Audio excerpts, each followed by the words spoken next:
Amigos, ¿alguna vez se han sentido abrumados por el torbellino de sus propias emociones? ¿Han deseado, aunque sea por un instante fugaz, poder silenciar ese ruido interior, esa marea incesante de alegrías, tristezas, iras y miedos?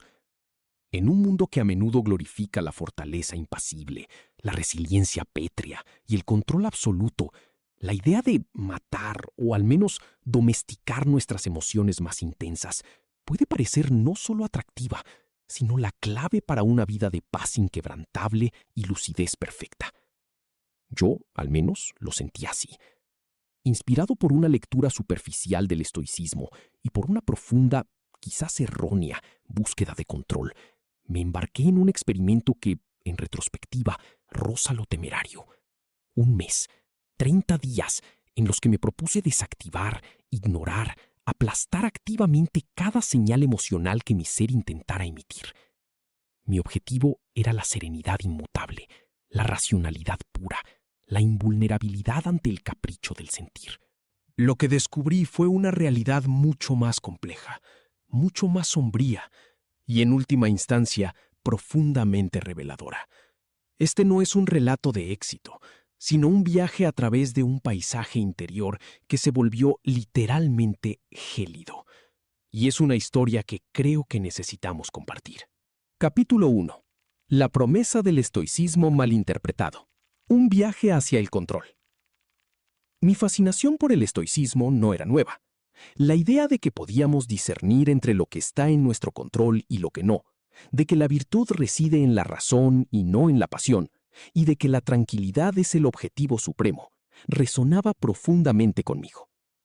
Sin embargo, en mi celo por alcanzar esa ataraxia, esa imperturbabilidad, creo que malinterpreté fundamentalmente las enseñanzas. No se trataba de suprimir la emoción, sino de no ser esclavo de ella, de observarla sin dejarse arrastrar por su corriente impetuosa.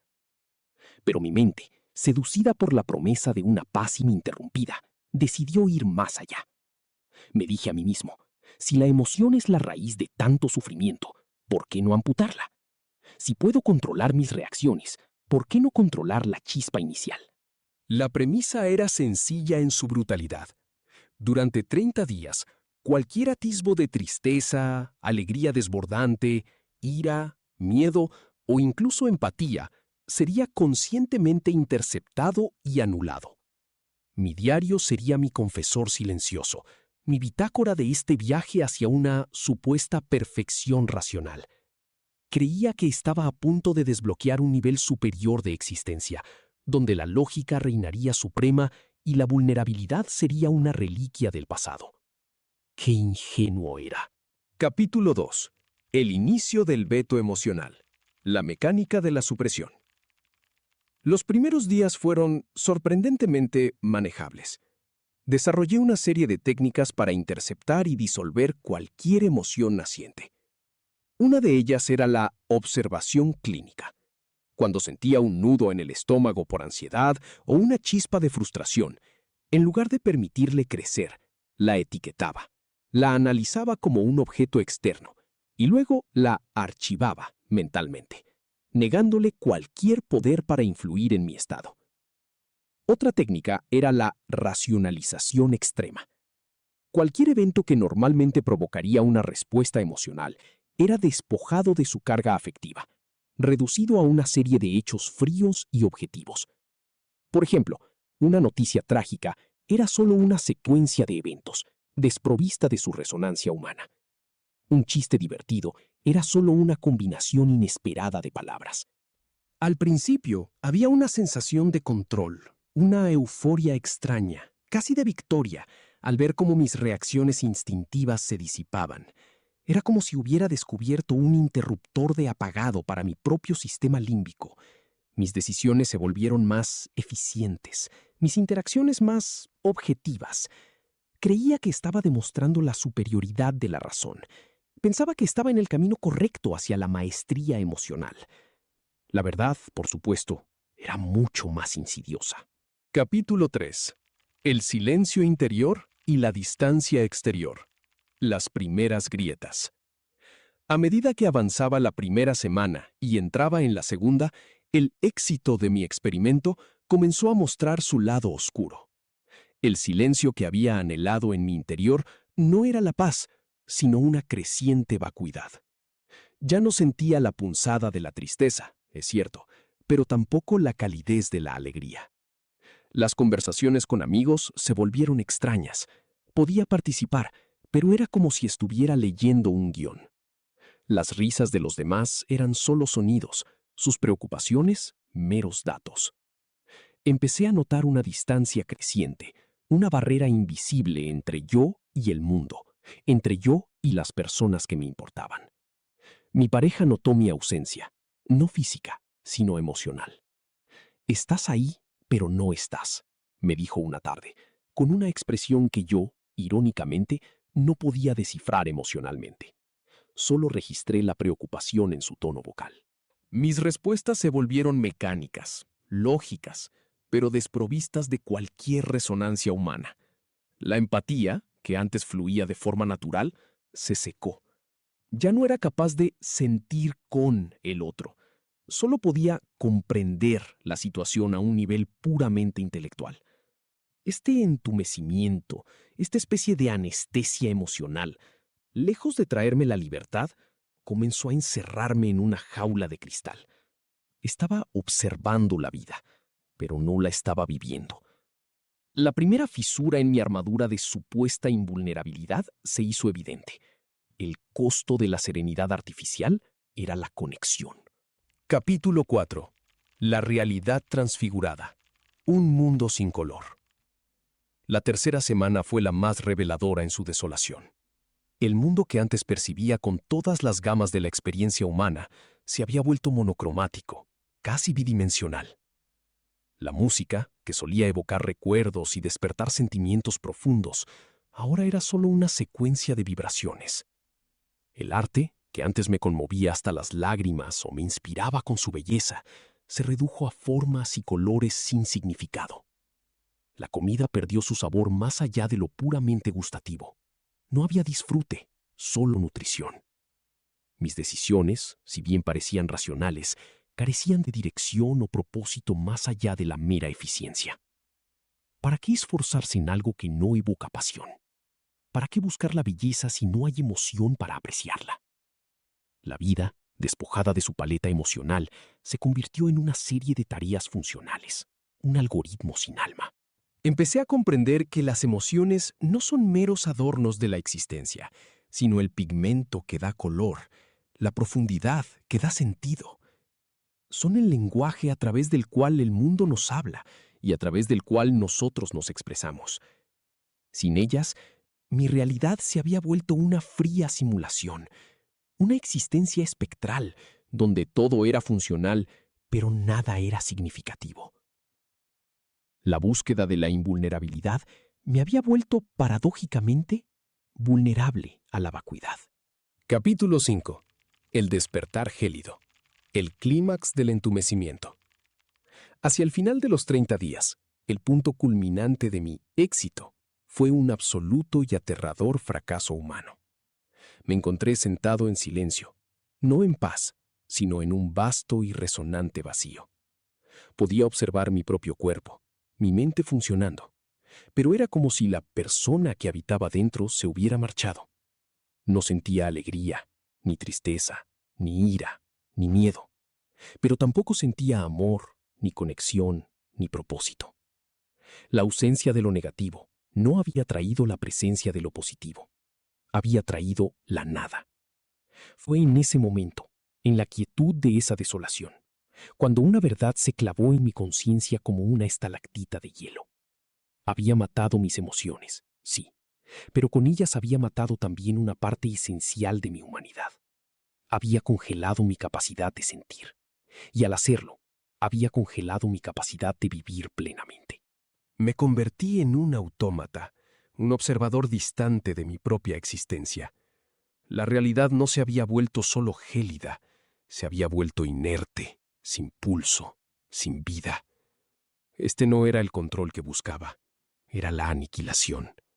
Y la ironía más cruel fue que, en el clímax de mi experimento, La única emoción que logré sentir fue una profunda y escalofriante sensación de arrepentimiento. Un arrepentimiento que, por suerte, aún lograba perforar el hielo. Capítulo 6. Emoción versus razón. La falsa dicotomía y la sabiduría de los sentimientos. Mi experimento me reveló una falacia fundamental de nuestra cultura: la falsa dicotomía entre emoción y razón. Creímos que son fuerzas opuestas, que la razón es pura y superior y la emoción es caótica e inferior. Sin embargo, neurocientíficos como Antonio Damasio han demostrado de forma concluyente que las emociones son absolutamente cruciales para la toma de decisiones racionales. Pacientes con daño en las regiones cerebrales que procesan las emociones no se vuelven más lógicos, se vuelven incapaces de tomar decisiones simples porque carecen del marcador somático, esa señal visceral que nos guía a través de las opciones. Sin la intuición emocional, cada decisión se convierte en un laberinto infinito de pros y contras. Las emociones no son el enemigo de la razón, son su copiloto indispensable. Nos alertan sobre peligros, nos motivan hacia objetivos, nos informan sobre nuestras necesidades y las de los demás. Son el sistema de valoraciones interno que nos permite navegar por la complejidad moral y social del mundo. Sin ira, ¿cómo defenderíamos nuestros límites? Sin miedo, ¿cómo sobreviviríamos al peligro? Sin alegría, ¿qué nos impulsaría a buscar el placer y la conexión? Reprimir las emociones es como intentar navegar un barco sin brújula ni velas, usando solo el timón. Es una tarea inútil y autodestructiva. Capítulo 7. La sabiduría de la vulnerabilidad. Fuerza genuina. Después de la devastación de mi experimento, comencé a entender que la verdadera fuerza no reside en la ausencia de emoción, sino en la capacidad de sentirla plenamente, de comprenderla y de gestionarla con sabiduría. La vulnerabilidad, tan a menudo percibida como debilidad, es en realidad la cuna de toda conexión humana significativa, de la empatía, del coraje y de la resiliencia. Es a través de nuestra capacidad de ser vulnerables que nos abrimos al amor, al crecimiento y a la experiencia auténtica. Negar nuestras emociones es negar nuestra humanidad, es construir muros que, aunque puedan protegernos de algún dolor, también nos aíslan de la alegría y del significado. Brené Brown, en su profundo trabajo sobre la vulnerabilidad, nos enseña que abrazar nuestras imperfecciones y nuestros sentimientos es el camino hacia una vida plena y conectada. Es un acto de coraje el sentir plenamente el duelo, el miedo o la incertidumbre, y aún así seguir adelante. La resiliencia no es no caer, sino aprender a levantarse. Y ese levantarse a menudo comienza con el reconocimiento honesto de lo que se siente. Mi gélida realidad me enseñó que la invulnerabilidad es una ilusión que nos despoja de nuestra vitalidad. La fuerza genuina florece en la aceptación y la integración de todo nuestro espectro emocional. Capítulo 8. Reconstruyendo el puente interior. Un camino de retorno. El viaje de regreso de la anestesia emocional no fue fácil ni rápido. Fue un proceso lento y deliberado de reconexión, de aprender a escuchar de nuevo los susurros y los gritos de mi propio mundo interior. El primer paso fue la aceptación radical, reconocer el daño que había hecho y perdonarme por la ingenuidad de mi búsqueda. Luego vino la práctica consciente de la atención plena, o mindfulness, para observar mis emociones sin juzgarlas, permitiéndoles ser, en lugar de intentar controlarlas o suprimirlas. Comencé a nombrar mis sentimientos, a darles espacio, a indagar en su origen sin miedo. Fue como reaprender un idioma olvidado.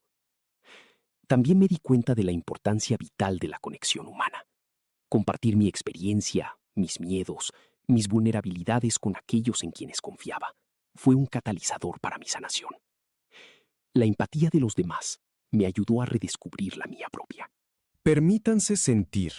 Permitan que las lágrimas fluyan cuando sea necesario, que la risa resuene, que la frustración informe. No hay emoción mala, solo hay emociones que necesitan ser comprendidas y gestionadas. Este camino de retorno es un recordatorio constante de que la vida es un baile complejo entre la luz y la sombra, la alegría y el dolor, y que la riqueza de nuestra existencia reside precisamente en la capacidad de sentirlo todo. Es un camino hacia una integración más profunda y auténtica de mi ser. Capítulo 9. Reflexiones finales. La belleza de ser plenamente humano. Mi experimento de 30 días me llevó al borde de una existencia vacía, gélida y sin sentido. Me enseñó, de la manera más dura posible, que las emociones no son un defecto del sistema humano, sino su software más sofisticado y esencial. Son el sistema de navegación que nos guía a través de las complejidades de la vida, las alarmas que nos protegen, los puentes que nos conectan y el pigmento que colorea nuestra experiencia. La verdadera fortaleza, la verdadera sabiduría, no radica en la supresión de la emoción, sino en su comprensión, en su aceptación y en su gestión consciente. Radica en la capacidad de experimentar el espectro completo de lo que significa ser humano, la alegría que nos eleva, la tristeza que nos purifica, la ira que nos impulsa a defender la justicia y el miedo que nos enseña prudencia. Si hay una lección fundamental de esta odisea gélida, es esta: no intentemos matar nuestras emociones. En su lugar, aprendamos a vivir con ellas, a escucharlas, a aprender de ellas. Abracemos nuestra vulnerabilidad como la fuente de nuestra verdadera fuerza y nuestra conexión. Permítanse sentir, permítanse vivir plenamente, con todo el desorden, la belleza y la complejidad que ello implica. Porque es en esa totalidad donde reside la verdadera riqueza de la existencia.